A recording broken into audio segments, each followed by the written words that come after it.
SC caste म्हणून मातन भाऊ चर्मकार जातींना एकत्र घेऊन काढणारा हा मोर्चा, भव्य दिव्य मोर्चा, केंद्राने राज्याला जाग आणण्यासाठी हा मोर्चा कुठल्या एका जातीच्या विरोधात नाही आहे हे स्पष्टीकरण केलं. फक्त मी एवढं सांगेन की आपल्याला देशामध्ये राज्यामध्ये निवडणूक लढत असताना जातीचं आरक्षण हे आहे हे आपल्या सर्वांना माहित आहे. मग एससी मधला माणूस ओपन मध्ये पण लढू शकतो, एससी मध्ये पण लढू शकतो, त्याला डबल चान्स आहे. ओबीसीचा माणूस ओबीसी मध्ये लढतो, ओपन मध्ये लढतो. ओपनचा माणूस ओपन मध्ये लढतो, कुणबी मध्ये पण लढतो, म्हणजे डबल चान्स. मात्र ह्या माणसाला 3 चान्स कसे?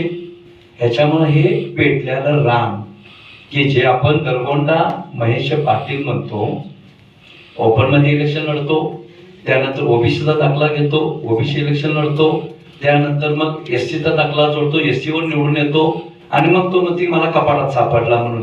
म्हणजे हे फार हास्यास्पद गोष्ट आहे की मला फक्त एवढं सांगायचं आहे की तो माणूस कपाटात सापडला म्हणून सांगतो की केंद्रातनं राज्यातनं काय वेगळं नियोजन आहे का की जाती जातीमध्ये दंगल घडवण्याचं षडयंत्र. मग ते एससी कास्टचे लोक पेटून उठवून मग ते लिंगायत समाजावरती हल्ला करावा का? मग हे असं काय या ठिकाणी एकत्रित असं आपल्याला वास येतो या ठिकाणी.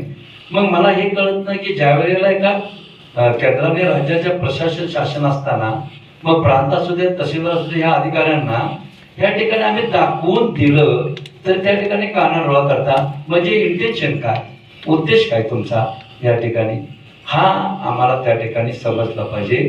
आणि जर मग असंच चाललं म्हणून आमदार राजावळेंनी सांगितलं की म्हातारी मेघाचं दुकान आहे पण काळ चोकावे, म्हणून आम्ही आज एससीचे कुठल्याही पक्षाचे किंवा कुठल्या एकाच जातीचे आम्ही या ठिकाणी कोणाच्या प्रमुखाच्या कोणा नेतृत्वाखाली मोर्चा नाही तर 59 एससी कास्टच्या वतीने या ठिकाणी आम्ही मोर्चा करतोय. आणि म्हणून केंद्रामध्ये राज्यामध्ये असलेलं सरकार हे निश्चितपणे जातीवादी आहे हे सिद्ध होतंय ते ह्या ठिकाणी महेश पाटलाच्या माध्यमातून. आणि दंगली घडल्या पाहिजे कोणत्याही परिस्थितीत असा यांचा प्रयत्न ह्या ठिकाणी दिसून येतोय. म्हणून माझ्या